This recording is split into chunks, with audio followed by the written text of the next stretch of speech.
So apart from the wider reading and kind of getting a broader knowledge of the topic for your personal statement, let's turn to the interview, because I guess in some sense there is a predictable element of the interview in the sense that they might ask you about your personal statement, because otherwise what else would they ask you about? But there's also an unpredictable element of the interview.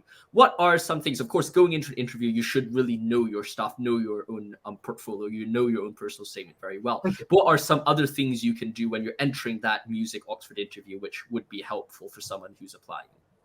Okay, yeah, so I think to start with this question, I should give a bit more about the structure of the interview first. So it's like other 3 interviews, and they all are quite in a similar structure. It's like they'll give you like 2 pieces of pre-reading before the interview. So one piece would be an essay. It's like they're usually like a few pages long, like not particularly long because you only have like I would say only 15 minutes to read it before entering the interview. And the other piece of the pre-interview material is like a musical score, which they will actually ask you like about like how would you analyze the piece of music, or ask you some really technical questions about that piece of music.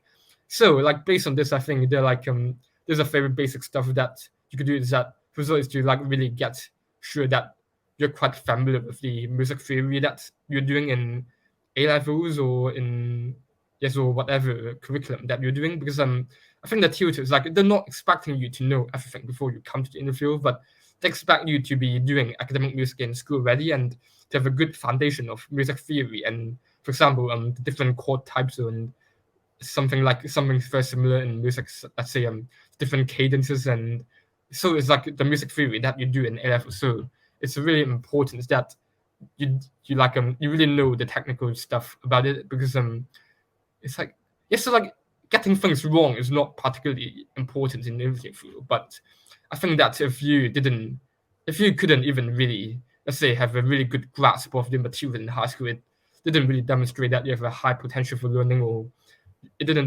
demonstrate that you have a genuine passion and interest in your academic studies. So it's a really important point. And also for like the predictable elements, that there's like an essay that you're going to read beforehand, and the tutors would debate with you afterwards. It's like after you give a summary of the essay, it's like they're mostly going to like bombard you with different questions that is definitely going to be very challenging. Actually, there's a joke that like if you find an Oxford interview not challenging, then you must be doing something wrong. Yes. And I actually quite agree with it. Yeah, it's the tutors, the questions, they're like they aren't meant to be trick questions, but they want to push you to see your potential. So they're like they could be very like challenging and really like pushing you on the edge at some points. And so in the interview, I think my suggestion is to always stay calm and to like articulate what you think. It's like you don't necessarily have to give a very like long and detailed answer, but I think it's very important that you vocalize on what's going on in your head. It's like if you stay silent, then I think staying silent is the worst option that you have.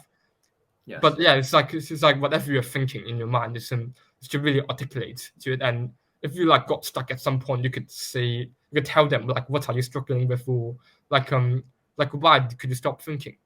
I think like avoiding silence is really important, but also like keep calm is really important. It's always good that perhaps, let's say, like I think that a few seconds silence is quite good. That if you need some time to think, but like don't really prolong the silence for too long, or because it shows that you might be really struggling, or you might be really like you have really difficulties in engaging in debates. So I think my advice is to stay calm, of course, and to vocalize everything in your head, and also to articulate your points. And a very important point is to try to relate it to your personal experience or different contexts.